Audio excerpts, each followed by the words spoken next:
What up, folks? It's AJ with Hippie Fertilizing. We're back out here, League City area, about to do a little compost top dressing. We're gonna use some Heirloom Soils leaf mold compost.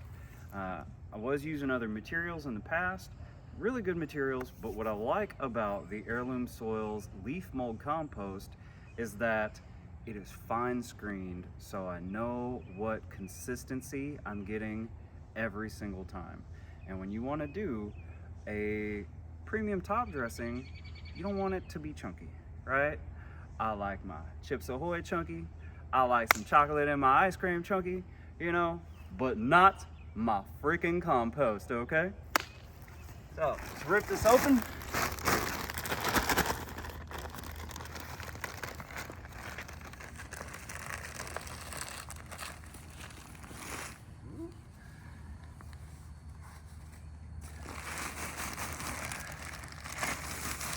Oh. Now, look at this. Look at this beautiful, fluffy, consistent material. Smells nice and fresh. Tiny, tiny bits of sand in there.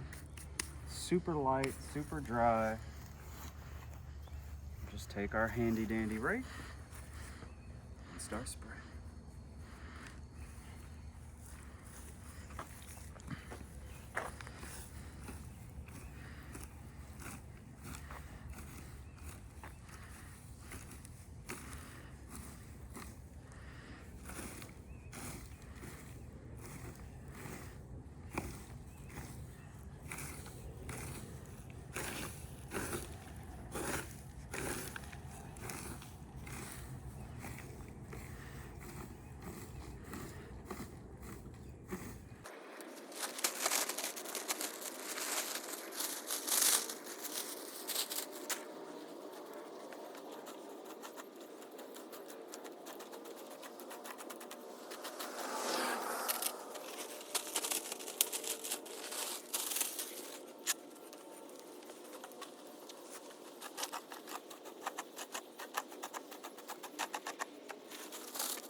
And there you have it, folks. That is a compost top dressing.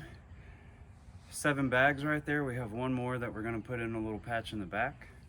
Something that I want to point out is that there is a little slope here, just a slight slope in the lawn. So I left these edges clear in the front so that when it rains, because it will, always seems to rain after a good top dressing, we have some buffer space. And if it rains hard enough, some of this compost top dressing and all the goodness that's a part of it will get essentially leached into these areas, and this is going to prevent a lot of this material from leaving the yard. So yes, a lot of times we do want to cover it completely, but there are also a lot of times where, just like this, we want to leave some buffer space. So thank you very much for watching Hippie Fertilizing. I'm AJ. Remember, nobody knows grass like a hippie. Have a super groovy day.